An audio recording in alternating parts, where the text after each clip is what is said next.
आजको यो भिडियोमा हामी 30 मिनेटभित्र यस गाइज लिटरली 30 मिनेटभित्र हामी फन्डामेन्टल एनालिसिस गरेर एउटा मल्टिब्यागर स्टक पिक गर्नेछौँ र प्र्याक्टिकल्ली कम्पनीलाई कसरी एनालाइज गर्ने भनेर पनि तपाईँहरूले यो भिडियोमा सिक्नुहुनेछ।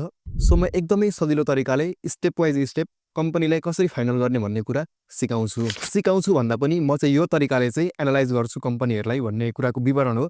सो तपाईँहरूले पनि यसबाट सिक्नुहुनेछ।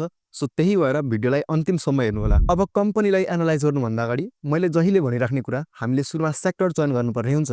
अब यो भिडियोमा चाहिँ हामी कुन सेक्टर चयन गरेर चाहिँ त्यो सेक्टरभित्रको कम्पनीलाई एनालाइज गर्छौँ भन्दाखेरि हामी हाइड्रो पावर सेक्टरभित्रको कुनै एउटा कम्पनीलाई एनालाइज गर्नेछौँ। अब किन हाइड्रो पावर भन्ने कुरा पनि आउन सक्छ। हाइड्रो पावर सेक्टरमा जोखिम त छ, धेरै रिस्क छ, तर यदि तपाईँले चाहिँ मजाले रिसर्च गरेर चाहिँ इन्भेस्ट गर्नुभयो भने चाहिँ हाइड्रो पावर सेक्टरले चाहिँ कम समयमा नै धेरै नाफा दिन सक्छ। तर तपाईँको पैसा डुब्ने सम्भावना नि त्यति नै हुन्छ। तर यसबाट चाहिँ तपाईँले राम्ररी एनालाइसिस गर्नुभयो भने चाहिँ त्यो कम्पनीले चाहिँ तपाईँलाई छिट्टै नै मल्टिब्यागर रिटर्न दिन सक्छ। सो त्यही भएर चाहिँ यो भिडियोमा चाहिँ हामी हाइड्रो पावर सेक्टरलाई एनालाइज गर्नेछौँ एन्ड योभन्दा नेक्स्ट भिडियोमा चाहिँ हामी कमर्सियल ब्याङ्किङ सेक्टरभित्रको कुनै एउटा कम्पनीलाई एनालाइज गर्नेछौँ। यो दुई सेक्टरमा एउटा सेक्टरमा धेरै जोखिम छ भने अर्को सेक्टरमा त्यस्तो धेरै जोखिम छैन। त्यही भएर यो दुईवटा सेक्टर हाम्रो लागि पर्फेक्ट हुन्छ। त्यही भएर आजको यो भिडियोमा हामी हाइड्रो पावर सेक्टरलाई एनालाइज गर्नेछौँ एन्ड नेक्स्ट भिडियोमा हामी कमर्सियल ब्याङ्किङलाई एनालाइज गर्नेछौँ। So let's get into the video. So company अथवा सेयर एनालिसिस गर्दाखेरि तपाईँले कुनै एउटा वेबसाइटको माध्यम लिनुपर्ने हुन्छ। जस्तै शेयर संसार भयो, नेप्सी अल्फा भयो, शेयर अप भयो, मेरो लगानी भयो। नेपालमा पनि यस्तो विभिन्न वेबसाइटहरू छन्, तर हामीले जहिले प्रयोग गर्दै आइरहेको नेप्सी अल्फा वेबसाइटबाट चाहिँ रिसर्च गर्नेछौँ। सो त्यसको लागि सुरुमा मैले नेप्सी अल्फा वेबसाइट खोलेँ।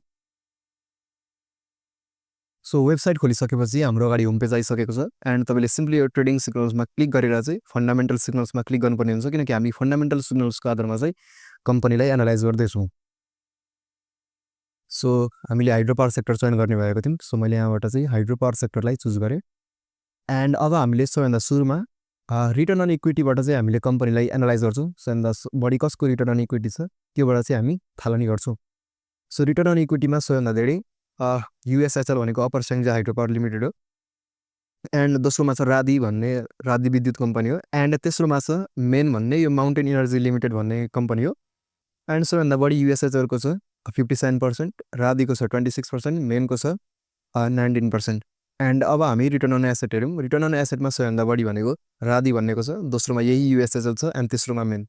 यी तीनवटा कम्पनी नै टपमा छन्, return on equity and return on asset दुवैमा टपमै छन् यिनीहरू तीनवटै कम्पनी। अब हामीले कम्पनी यहाँदेखि छनौट गर्नुपर्ने हुन्छ। त्यसको लागि मैले चाहिँ रादी र युएसएचएललाई लिएँ। सो एउटा रादी आयो एन्ड अर्को मैले युएसएचएल पनि खोलेँ। हाम्रो दुईवटा कम्पनीलाई कम्पेयर गरौँ, किनकि यो दुईवटाको राम्रो छ, हेर्न सक्नुहुन्छ। के राम्रो छ अरू भन्दाखेरि जस्तै पिबी रेसियो हेर्न सक्नुहुन्छ, रादीको राम्रो छ यो युएसएचएलको भन्दा। पी रेसियो दुवैको उस्तै छ एन्ड पेग रेसियो भनेको चाहिँ रादीको राम्रो छ, यसको डेटा छैन र 0 देखाइरहेको छ। सो हाम्रो मेन चाहिँ रादी छ, किनकि यसको पिबी रेसियो पनि राम्रो छ एन्ड पेग रेसियो पनि राम्रो छ। सो अब हामी यी दुईवटा कम्पनीले डिभिडेन्ड दिइरहेको छन् कि छैनन् त्यो कुरा हेरौँ। त्यसको लागि मैले सिम्पली यहाँ डुप्लिकेट ट्याब गरेँ एन्ड त्यसको लागि चाहिँ मैले सिम्पली यो इन्भेस्टमेन्ट क्यालेन्डरमा गएर डिभिडेन्डमा क्लिक गरेँ, किनकि कुनले डिभिडेन्ड धेरै दिइरहेको छन् हामीले त्यस्तो कम्पनी चयन गर्नुपर्ने हुन्छ। यदि डिभिडेन्ड नै दिइरहेको छैनन् अथवा कम दिइरहेको छन् भने त्यस्तोमा हामीलाई फाइदा पनि हुँदैन। सो डिभिडेन्ड पनि हाम्रो एउटा मेन फ्याक्टर हो। यसको लागि मैले 2081-82 को चुज गरेँ, किनकि 82-83 को आएको छैन। सो धेरै कुनले दिइरहेको छ भन्दाखेरि सरी हामीले हाइड्रो पावर सेक्टर चयन गर्नुपर्ने हुन्छ। हाइड्रो पावर सेक्टर चयन गरिसकेपछि धेरैमा भनेको हाम्रो सास छ एन्ड अर्कोमा हाम्रो मेन छ माउन्टेन इनर्जी लिमिटेड भन्ने कम्पनी। त रादी र युएसएचएल भन्ने त यहाँ रहन्छन्, यिनीहरूले कम डिभिडेन्ड दिएका रहेछन्, तर त्यसो हुँदाखेरि हाम्रो सास पनि एउटा लिस्टमा चाहिँ पर्यो। अब हामीसँग तीनवटा कम्पनी भयो, तीनवटा कम्पनीमध्ये हामी कुनलाई चयन गर्छौँ भन्ने कुरा हो। अब यहाँ आइसकेपछि हामीले लगभग धेरैभन्दा धेरै काम गरिसक्यौँ। अब यहाँदेखि चाहिँ तपाईँले सिम्पली यो कम्पेयर सास भन्नेमा क्लिक गर्नुपर्ने हुन्छ। यहाँदेखि एकदमै सजिलो बाटो छ। यहाँदेखि चाहिँ मैले युएसएचएल चयन गरेँ, एउटा upper Syangja hydro power limited and अर्को पनि म चुज गर्छु। अर्को हामी रादी, आरएडिएच रादी।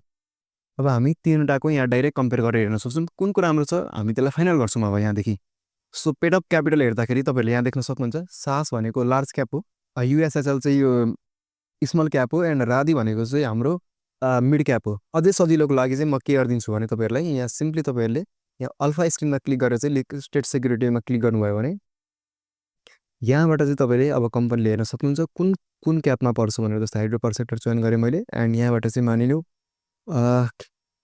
सुरुमा हामी स्मल क्यापमा जाउँ हेरौँ। युएसएचएल युएसएचएल कम्पनी हेर्न सक्नुहुन्छ। यो स्मल क्याप भित्रको कम्पनी हो। स्मल क्याप कम्पनीमा धेरै रिस्क हुन्छ। हाइड्रो पावर सेक्टर तीमाथि रिस्की सेक्टर हो, तीमाथि यो स्मल क्याप भनेको त धेरै रिस्की सेक्टर हो। कम्पनी जुन बेला पनि हार्मफल दिन सक्छ। अर्को भनेको हाम्रो साहस छ, SAHAS साहस। यो स्मल क्यापमा छैन, त्यही भएर यहाँ केही देखाएन। अब हामीले सिम्पली लार्ज क्यापमा क्लिक गरेर चाहिँ फेरि लेख्नु पर्यो SAHAS साहस हेऱ्यौँ भने हेर्न सक्नुहुन्छ यो लार्ज क्याप कम्पनी हो। एन्ड अब हामीले यहाँ राधि लेख्यौँ भने RADS यो लार्ज क्याप कम्पनी होइन, त्यही भएर यहाँ लार्ज क्यापमा देखाएको छैन। त्यही भएर हामीले मिड क्यापमा क्लिक गरेर चाहिँ यहाँ फेरि RADS राधि लेख्यौँ भने हेर्न सक्नुहुन्छ यो मिड क्याप कम्पनी हो। हामीले इन्भेस्ट गर्दाखेरि स्मल क्यापमा गऱ्यौँ भने त्यो धेरै रिस्की हुन्छ। कम्पनी जुन बेला पनि टाँटपल दिन सक्छ। एन्ड लार्ज क्यापमा गऱ्यौँ भने कम्पनीले धेरै ग्रोथ गरिसकेको छ, अब आउँदो समयमा ग्रोथ गर्छ कि गर्दैन भन्ने कुरा हुन्छ। किनकि लार्ज क्याप कम्पनी भनेको म्याच्योर भइसकेको कम्पनी, तर मिड क्याप भनेको चाहिँ न धेरै रिस्की हुन् न पुरै कम्प्लिटली म्याच्योर भइसकेको हुन्। यिनीहरू भनेको चाहिँ बिचतिरको हुन् र यिनीहरूले चाहिँ हामीलाई राम्रो नाफा दिन सक्छन् भन्ने एउटा पोइन्ट हुन्छ। सो हाम्रो लागि अझै राधिले प्लस पोइन्ट यो भयो मिड क्याप, किनकि मिड क्याप कम्पनीले धेरै रिटर्न दिन सक्छ एन्ड रिस्क पनि कम हुन्छ। सो अब यहाँदेखि हेरौँ हामी यो ब्रोकर्सहरूको हामीले हेर्नु पर्दैन। यो भनेको चाहिँ मेनली भनेको ट्रेडरहरूको लागि हो। EPS हेरौँ अब हामी। EPSमा हाम्रो सबैभन्दा धेरै युएसएचएलको छ एन्ड दोस्रोमा भनेको राधिको छ, सासको कम छ। अर्निङ पर सेयर रिपोर्टेड भनेको चाहिँ त्यो जुन अहिले रिसेन्टली क्वार्टरको रिपोर्ट आएको छ त्यसमा चाहिँ कति छ भन्ने कुरा हो। यसमा सबैभन्दा बढी राधिको छ भनेपछि राधिले चाहिँ अहिले लेटेस्ट टाइममा चाहिँ धेरै ग्रो गर्दैछ भन्ने देखिन्छ। युएसएचएलको अहिले पुरै 1.57 मात्रै छ भनेपछि धेरै कम छ यो। एन्ड तपाईँहरू लाग्न सक्छ कि मैले यो कम्पनीहरूलाई अगाडि नै एनालिसिस गरेको छु एन्ड सबै डेटाहरूको आधारमा भन्दैछु, तर त्यस्तो छैन। मैले अहिलेसम्म हाइड्रो पावर सेक्टरमा इन्भेस्ट गरेको छैन, यो कुरामा तपाईँहरूलाई यहीँ भनिदिन्छु। एन्ड अर्को कुरा भनेको मैले यी कम्पनीहरूलाई एनालिसिस गरेको छैन। यो तपाईँहरूकै अगाडि म पहिलोचोटि यी कम्पनीहरूलाई चाहिँ यहाँ यसरी रिसर्च गर्दैछु कस्तो हुन्छ भनेर। यो मेरो तपाईँहरूको अगाडि फर्स्ट टाइम नै हो यसरी मैले कम्पेयर गर्दै यो तीनवटा कम्पनीलाई कम्पेयर गर्दै यसरी हेरेको। एन्ड त्यस पछाडि वार्षिक कति प्रतिशतले वृद्धि भइरहेको छ कम्पनी भन्नेमा हो। युएसएचएलको डेटा छैन, त्यही भएर यहाँ केही देखाएको छैन। सासको 23% छ, राधिको 811% छ। झन्डै 8 टाइम्सभन्दा बढीले चाहिँ यसको ग्रोथ भइरहेको छ। यो जुन राम्रो हाम्रो लागि। पी रेसियो 25 छ, 20 भनेपछि यसको 21 ठिक्क छ हेर्न सक्नुहुन्छ। PS रेसियो भनेको चाहिँ प्राइस टु सेल रेसियो हो। यो EPS हेरेपछि यो त्यति हेरिराख्नु पर्दैन, तर यो पनि यसको कम्पनीको चाहिँ राम्रो छ। 13% भने चाहिँ बिक्री गर्नेमा चाहिँ सबैभन्दा बढी राधि नै छ। सेल्स भनेको चाहिँ बिक्री गर्नु हो, रेभेन्यू हो, त्यही भएर चाहिँ। एन्ड PB रेसियो भनेको price to book value ratio हो। यो चाहिँ सबैभन्दा राम्रो चाहिँ सासको छ, तर दोस्रोमा चाहिँ थोरैले मात्रै बढी छ। यसले राम्रै मानौँ। हामीले चाहिँ राधिलाई फोकस गरिरहेको छौँ अरूभन्दा पनि। डेट टु इक्विटी रेसियो हेर्न सक्नुहुन्छ। डेट टु इक्विटी रेसियो भनेको चाहिँ 1 भन्दा तल भएको राम्रो। यदि 1 भन्दा माथि छ भने चाहिँ त्यो कम्पनीको चाहिँ ऋण धेरै छ, त्यही भएर चाहिँ 1 भन्दा माथि छ भने चाहिँ त्यो रिस्की कम्पनी हो। यदि 1 भन्दा कम छ भने चाहिँ कम्पनीको ऋण थोरै मात्रै छ भन्ने बुझिन्छ। यदि म पर्सनली कम्पनीहरूलाई एनालाइज गरेर इन्भेस्ट गर्दैछु भने म डेट टु इक्विटी रेसियोलाई त छुटाउँदिनँ, किनकि डेट टु इक्विटी रेसियो भनेको कम्पनीको ब्याकबोन जस्तै हो। यदि डेट टु इक्विटी रेसियो धेरै छ भने कम्पनीको ऋण धेरै छ र कम्पनी जुन बेला पनि खस्किन सक्छ। त्यही भएर यति मध्ये सबभन्दा राम्रो राधिकै छ। राधिको ऋण धेरै छैन, तर यी दुईटाको चाहिँ इक्विटी भन्दा धेरै ऋण छ, त्यही भएर यो दुईटै डेन्जर साइडमा पऱ्यो। राधिको एकदम राम्रो छ। 0.18 भनेको ऋण कम हुनु हो, लाइबिलिटिज कम छ, इक्विटी बढी छ। त्यही भएर यति मध्ये डेट टु इक्विटी रेसियोमा त राधिले 3 पोइन्ट पायो, झन्डै 1 पोइन्ट मात्रै होइन 3+2 पनि पायो, किनकि राम्रो छ। एन्ड पेग रेसियो हेर्दाखेरि पेग रेसियो 1 भन्दा तल भएको राम्रो। पेग रेसियो पनि तपाईँले बुझ्नु भएको छ कि छैन, मैले एउटा भिडियोमा बुझाएको थिएँ। पेग रेसियो चाहिँ 1 भन्दा तल भएको राम्रो हुन्छ। एन्ड राधिको 0.7 छ, जुन राम्रो हो। हेर्न सक्नुहुन्छ यो साहसको 3.1 छ भनेपछि आउँदो समयमा यसले कम ग्रोथ गर्छ यसको तुलनामा चाहिँ। यसको डेटा छैन र 0 देखाइरहेको छ। सो यसमा पनि राधिले हाम्रो पोइन्ट पाइरहेको छ। एन्ड डिभिडेन्डको रूपमा सबैभन्दा बढी साहसले दिएको थियो, त्यो हामीले त्यही आधारमा ल्याएको थियौँ यसलाई।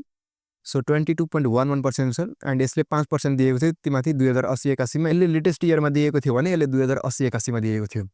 सो डिभिडेन्डमा चाहिँ साहस नै बढी छ, तर डिभिडेन्ड नदिकन कम्पनीहरूले चाहिँ आफूमै इन्भेस्ट गरिरहेको छ भने चाहिँ आउँदो समयमा झन् धेरै नाफा दिन सक्छ। त्यो पनि एउटा त्यता पनि हेरिन्छ हेर्न चाहिँ, त्यो पनि पोइन्ट अफ भ्यू त हो एउटा। यदि सर्ट टर्म इन्भेस्टरहरूको लागि चाहिँ डिभिडेन्ड मेनली प्रायोरिटी हुन्छ। त्यसो हुँदाखेरि चाहिँ यहाँ चाहिँ साहसले +1 पोइन्ट पायो। एन्ड त्यस पछाडि टेक्निकल सिग्नल्स छ। टेक्निकल सिग्नल्स हाम्रो लागि त्यति महत्त्वपूर्ण होइन, तर यसको पनि भूमिका चाहिँ छ। अब कहाँ भूमिका छ भन्दाखेरि जब तपाईँ फन्डामेन्टल एनालिसिस गरिसक्नुहुन्छ एन्ड अब चाहिँ तपाईँ सेयर किन्नको लागि तयार हुनुहुन्छ, तपाईँले पैसाहरू आफ्नो ब्रोकर एकाउन्टमा हालिसक्नुभयो, अब चाहिँ म यो कम्पनीको सेयर किन्छु भनेर तयार हुनुभयो भने चाहिँ तपाईँले त्यो बेला चाहिँ टेक्निकल एनालिसिसको आवश्यकता पर्छ। अब कसरी भन्नुहुन्छ भने यदि कम्पनी चाहिँ उकालो लाग्दैछ भने तपाईँले यो टाइममा किन्नुभयो भने तपाईँले त्यो महँगो हालेर किन्नुभएको हुन्छ। तर यदि तपाईँले चाहिँ यस्तो ओह्रालो झर्दै गरेकोलाई यो तलतिर चाहिँ किन्नुभयो भने तपाईँले त सस्तैमा पाउनुहुन्छ।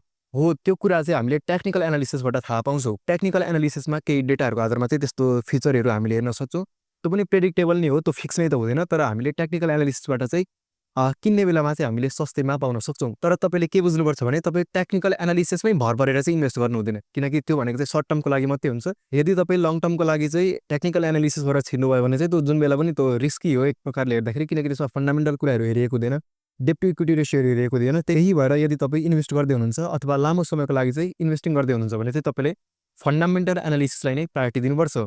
सो अब हामीले कम्पनीहरूलाई कम्पेयर गरेर पनि हेरिसक्यौँ। त्यस्तो हुँदाखेरि हाम्रो राधि मेनमा पर्यो एन्ड सेकेन्डमा भनेको हाम्रो सास भयो। एन्ड युएसएचएल चाहिँ किन परेन भन्दाखेरि यो हाम्रो स्मल क्याप पनि हो एन्ड यसको डेटाहरू पनि त्यस्तो राम्रो छैन।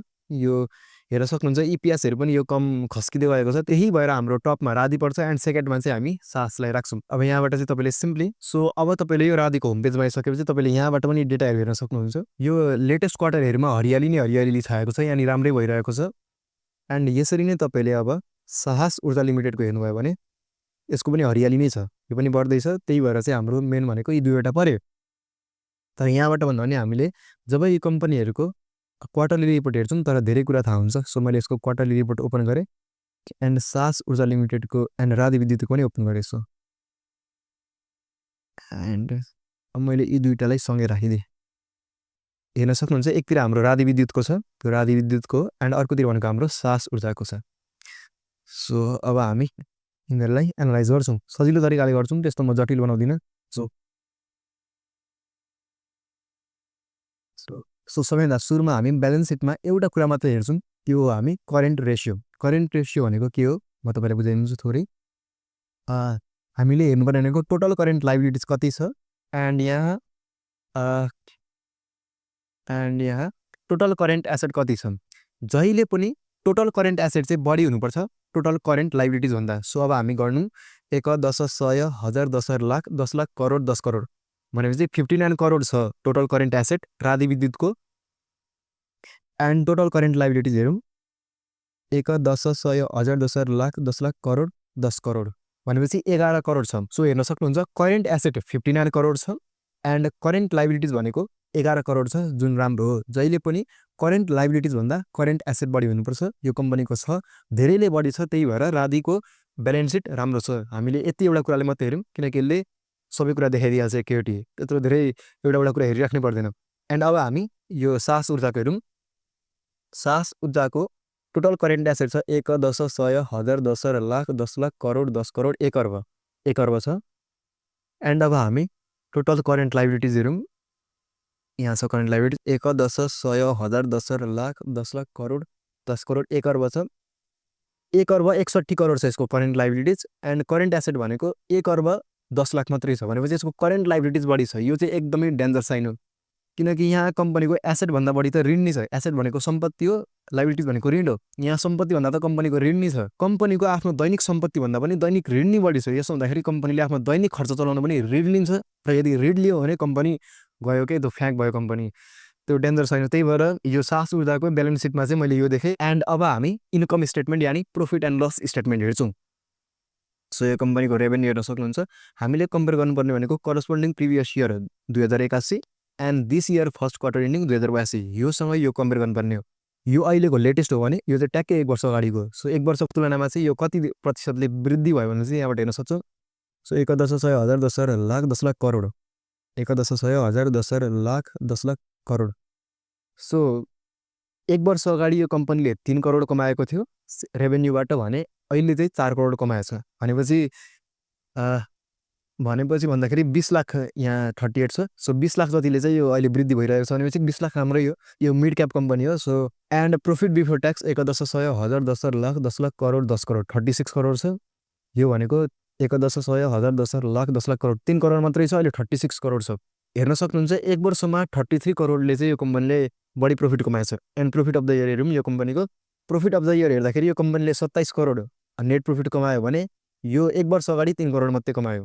हेर्न सक्नुहुन्छ यो भनेको धेरै पर्सेन्टले वृद्धि हो। त्यही भएर चाहिँ यो कम्पनीको रेभेन्यू राम्रै छ। एन्ड त्यस पछाडि यहाँ तल रेसियोहरूमा हेर्नुभयो भने तरलता अनुपातले छ। यो भनेको जुन हामीले करेन्ट रेसियो पढेको थियौँ त्यही हो। 1 भन्दा माथि छ भने त्यो राम्रै मानिन्छ, यदि 1 भन्दा तल छ भने चाहिँ हामी सचेत हुनुपर्छ। एन्ड अर्निङ पर सेयर हामीले यहाँ हेर्न सक्छौँ। वार्षिकीकरण गरिएको प्रति सेयर आम्दानी 60 रुपैयाँ छ, जुन राम्रो। यति दुईवटा हेरे हाम्रो हाम्रो भनेपछि राधि कम्पनीको हेर्न सक्नुहुन्छ ब्यालेन्स सिट पनि राम्रो छ, रेभेन्यू पनि राम्रो छ, डेटाहरू हेर्दा पनि सबै राम्रो छ भनेपछि सबै राम्रै छ है। एन्ड अब हामी साहसको पनि हेरौँ एकचोटि के छ यसको हालचाल। सो यो कम्पनीको हेर्दाखेरि हामीले धेरै नहेरौँ, डाइरेक्ट हामी प्रॉफिट बिफोर ट्याक्स हेरौँ है त। प्रॉफिट बिफोर ट्याक्स हेर्दाखेरि 1 100 1000 10 लाख 10 लाख करोड 10 करोड 41 करोड थियो 1 वर्ष अगाडि। अहिले 1 100 1000 10 लाख 10 लाख करोड 10 करोड अहिले 51 करोड, ट्याक्कै 10 करोड बढीले कमायो। पनि राम्रै हो। त्यो कम्पनीले 30 करोड बढी कमाएको थियो भने यो कम्पनीले 10 करोड बढी कमायो। And so profit before tax हेर्दाखेरि 1 100 1000 10 लाख 10 लाख करोड 10 करोड भनेपछि 40 करोड कमाएको थियो भने यहाँ चाहिँ 49 करोड कमाएछ भनेपछि 9 करोड 48 लाख बढी कमाएछ। त्यसले राम्रै मानिन्छ। एन्ड अब हामीले यहाँबाट चाहिँ त्यो रेसियो हेरेर सक्छौँ। यहाँ तरलता अनुपात छ, liquidity ratio, current ratio and तरलता अनुपात भनेको एउटै हो। यो 1 भन्दा तल चाहिँ किन देखायो भन्दाखेरि यो कम्पनीको चाहिँ करेन्ट लायबिलिटिज बढी थियो करेन्ट एसेट भन्दा, त्यही भएर चाहिँ यो 1 भन्दा कम छ। त्यो कम्पनीको करेन्ट एसेट बढी थियो, त्यही भएर त्यो 5 को हाराहारीमा थियो, त्यही भएर चाहिँ यो चाहिँ 1 भन्दा कम आयो, त्यही भएर यो रिस्की साइन भयो। एन्ड त्यस पछाडि प्रति सेयर आम्दानी भनेको चाहिँ अर्निङ पर सेयर 52 छ, राधीको 60 छ, अर्निङ पर सेयर त्यसको 52 छ। हेर्दाखेरि अब हाम्रो राधी फाइनलमा आइसक्यो। अब हामीले अन्तिम हेर्ने भनेको क्यास फ्लो। यदि क्यास फ्लोमा पनि राधी अब्बल निक्ल्यो भने त्यो फाइनल हो के। सो मैले चाहिँ एकदमै सजिलो तरिकाले कम्पनीलाई कसरी एनालाइज गर्न भनेर सिकाउँदैछु। योभन्दा अझै डिप गयौँ भने तपाईँहरू बुझ्नुहुन्न अनि म पनि बुझ्दिनँ, त हामी दुईजना अलमलमा पर्छौँ। सो सजिलो तरिकाले बुझौँ, यो चाहिँ तपाईँहरू बिगिनर फ्रेन्डली हो। सो अब हामी राधीको क्यास फ्लो स्टेटमेन्ट हेरौँ है त। त्यसको लागि मैले RADH राधी विद्युत लिमिटेड एनुअल रिपोर्ट भनेर सर्च गरेँ। एन्ड इन्टर गरिसकेपछि हामी मेन होम पेजमा आउँ। एन्ड हेर्न सक्नुहुन्छ यो राधी कम्पनी भनेको चाहिँ यही रहेछ। फोटोहरू पनि हेरिदिउँ। यो कम्पनी चाहिँ लमजुङ जिल्ला मर्स्याङ्दी गाउँपालिका 5 नम्बर वडामा रहेछ। यदि तपाईँहरू त्यताको हुनुहुन्छ अथवा यो ठाउँ चिन्नुहुन्छ भने यो तपाईँहरूले पनि सम्बोधन गरे जस्तो भयो, फ्यामिलियर भएको कुरा जस्तो है। एन्ड त्यस पछाडि अब हामी यहाँ इन्भेस्टर रिलेसनमा क्लिक गर्छौँ। एन्ड यहाँबाट हामीले एनुअल रिपोर्ट हेर्नुपर्ने हुन्छ। सो हेर्दाखेरि 2079 80 को छ, 80 81 को छ, तर यो लेटेस्ट इयरको 81 82 को रहेछ। यो किन छैन मलाई पनि थाहा छैन, यसमा म खोज्नुपर्छ यसलाई। एन्ड अब हामी 80 81 कै भयो भने हेरौँ। एन्ड हेर्न सक्नुहुन्छ यस्तो छ यो कम्पनीको वार्षिक प्रतिवेदन। एन्ड यहाँबाट चाहिँ हामीले क्यास फ्लो स्टेटमेन्टको टपिक खोजेर चाहिँ 15 पेज नम्बरमा हेर्न सक्नुहुन्छ क्यास फ्लो स्टेटमेन्टवाला। हामीले मेन हेर्नुपर्ने भनेको सिएफओ कस्तो छ भनेर। एउटा कुरा चाहिँ यो कम्पनीको नेगेटिभ रहेछ, त्यो हो यो कम्पनीको सिएफओ भनेको कम्पनीले रेभेन्यू त गरिरहेको छ तर कम्पनीसँग क्यास आएको छैन। ब्र्याकेटमा हुनु भनेको नेगेटिभ हुनु हो, त्यही भएर चाहिँ सिएफओ चाहिँ हेर्न सक्नुहुन्छ। हामीले मेन हेर्नुपर्ने भनेको सिएफओ क्यास जेनेरेट फ्रम अपरेसन, जुन चाहिँ यो कम्पनीको चाहिँ ऋणमा छ भने चाहिँ कम्पनीमा पैसा आइरहेको छैन। कम्पनीमा रेभेन्यू त भइरहेछ तर कम्पनीले क्यास देख्न पाएको छैन। कम्पनीको जुन गल्ला छ त्यहाँ क्यास छिरेको छैन। कम्पनीले सेल गरेको छ तर बाँकी दिए जस्तो क्रेडिटमा बेचे जस्तो छ। यो 1 वर्ष अगाडिको नि हो, तर यो जे पनि हुनसक्छ, तर अहिलेको लेटेस्ट इयरमा चाहिँ राम्रो गरेको हुनसक्छ। यो 1 वर्ष अगाडिको हेर्न सक्नुहुन्छ 2080 81 को। सो मैले रिसर्च गरेर चाहिँ के बुझेँ भने यो कम्पनीको चाहिँ यो वार्षिक साधारण सभा यही पुस 22 गते छ। मैले आज भिडियो रेकर्ड गरेको भनेको पुस 19 गते हो, यो अहिले पुस 19 गते छ। यो कम्पनीको चाहिँ यहाँ वार्षिक साधारण सभा चाहिँ पुस 22 गते छ भनेपछि यो कम्पनीले चाहिँ पुस 22 गते जुन साधारण सभामा छ त्यहाँ चाहिँ यो कम्पनीको चाहिँ किन ननिकालेको अथवा त्यस सम्बन्धी चाहिँ केही विवरण जारी गर्नेछ, अथवा पुस 22 गते पछाडि चाहिँ तपाईँले यो कम्पनीको वार्षिक साधारण सभाको त्यो वार्षिक प्रतिवेदन हेर्न सक्नुहुन्छ अथवा एनुअल रिपोर्ट हेर्न सक्नुहुन्छ। एन्ड तपाईँले त्यतिखेर थाहा पाउनुहुन्छ कि यो कम्पनीको क्यास फ्लो कस्तो भनेर। सो के भन्छु भने लास्टमा यदि यो कम्पनीको सिएफओ नयाँ वार्षिक रिपोर्ट आउँछ त्यसमा चाहिँ पोजिटिभ छ भने चाहिँ तपाईँ फिक्स इन्भेस्ट गर्न सक्नुहुन्छ। यसरी नै एनालाइज गरेर जुनै कम्पनीको पनि यसरी नै एनालाइज गर्ने एन्ड लास्टमा क्यास फ्लो हेर्ने। क्यास फ्लो पनि पोजिटिभ छ, राम्रो छ भने यु गट इट के। तर क्यास फ्लो नेगेटिभ छ भने चाहिँ तपाईँले त्यतिखेर सोच्नुपर्ने हुन्छ किन नेगेटिभ छ भन्ने कुरा हो। सो म के भन्छु भने यही कम्पनीमा चाहिँ इन्भेस्ट नगर्नु होला, किनकि यो तपाईँहरूलाई देखाएको हो यसरी एनालाइज गरिन्छ भनेर। तर यदि तपाईँहरूलाई यो कम्पनी मन पर्यो भने तपाईँ आफै रिसर्च गर्नुहोस्। एन्ड यदि तपाईँलाई आफै भित्रै मनदेखि मन पर्यो ल म इन्भेस्ट गर्छु भन्ने सोचायो भने चाहिँ अनि चाहिँ इन्भेस्ट गर्न सक्नुहुन्छ ओके। एन्ड यति एनालाइज गरेपछि तपाईँले कम्पनी फिक्स गर्न सक्नुहुन्छ एन्ड त्यसमा इन्भेस्ट गर्न सक्नुहुन्छ। सो मैले यसरी एनालाइज गर्दाखेरि तपाईँहरूलाई चाहिँ सिक्न मिल्यो यसरी गर्ने रहेछ भन्ने कुरा बुझ्नुभयो भने त्यो मेरो लागि पनि एकदमै खुसीको विषय हुनेछ। सो यसरी नै यही तरिकाले अप्नाएर चाहिँ कम्पनीले एनालाइज गर्न सकिन्छ। यदि तपाईँ यसमा थप आफ्नो सृजनात्मक तरिकाले चाहिँ अझै डिप गएर चाहिँ रिसर्च गर्नुहुन्छ भने त्यो तपाईँको लागि प्लस पोइन्ट भयो। तर मैले सिम्पली बुझाउँदा चाहिँ म यसरी नै बुझाउन सक्छु। एन्ड आजको भिडियोमा यति नै सिकौँ। तपाईँहरूले भिडियो यहाँसम्म हेर्नुभयो, एकदमै खुसी छु। एन्ड तपाईँहरूले यो पुस 22 गते पछाडि भिडियो हेर्दै हुनुहुन्छ भने एकचोटि यो कम्पनीको अवश्य पनि क्यास फ्लो हेर्नुहोस्। एन्ड यदि यो कम्पनीको क्यास फ्लो राम्रो रहेछ भने त तपाईँले एकचोटि यताउता गर्नुहोस्। एन्ड मन पर्यो भने त इन्भेस्ट गर्ने राम्रो खालको कम्पनी छ है। सो यति भन्छु, धन्यवाद।